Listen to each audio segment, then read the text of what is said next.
Police వారైతే చెప్పాల్సిన అవసరమే లేదు. తెలుగుదేశం పార్టీ రౌడీలుగా వ్యవహరించేటటువంటి పరిస్థితి.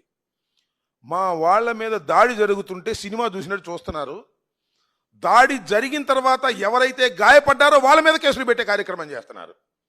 వేల్పుల రాము మీద, రామలింగారెడ్డి మీద ఎస్సీ ఎస్టీ కేసు పెట్టారండి.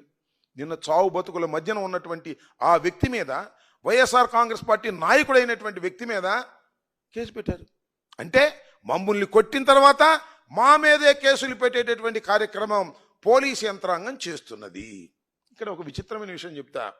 నేను ఒక డిఎస్పీ గారు నేను కూడా చూసా. సతీష్ రెడ్డి గారు వెళ్ళి అడుగుతూ ఉన్నాడు, ఏమండి మీరు దీని మీద యాక్షన్ తీసుకోరా అని. సతీష్ రెడ్డి గారు అదేవిధంగా ఎంపీ గారు వెళ్ళి అడిగితే ఆయన ఏం చెప్తాడని నాకు అర్థం కాలేదు. మేము యాక్షన్ తీసుకుంటామండి, ఎఫ్ఐఆర్ ప్రకారం చేస్తామని అనొచ్చు కదా.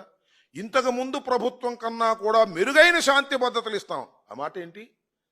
ఇంతకు ముందు ప్రభుత్వ సంగతి మీకెందుకు అంటే, are you politician? DSP is acting like a politician. అంతకుముందు ప్రభుత్వం కన్నా కూడా ఇప్పుడు మెరుగైనటువంటి లా అండ్ ఆర్డర్ని మేము మెయింటైన్ చేస్తామని పొలిటికల్ మాటలు మాట్లాడే స్థాయికి కాకి బట్టలు వేసుకున్నటువంటి పోలీసు అధికారులు ఎందుకు దిగజారిపోయారని నేను ఇక్కడ ప్రశ్నించదలుచుకున్నాను.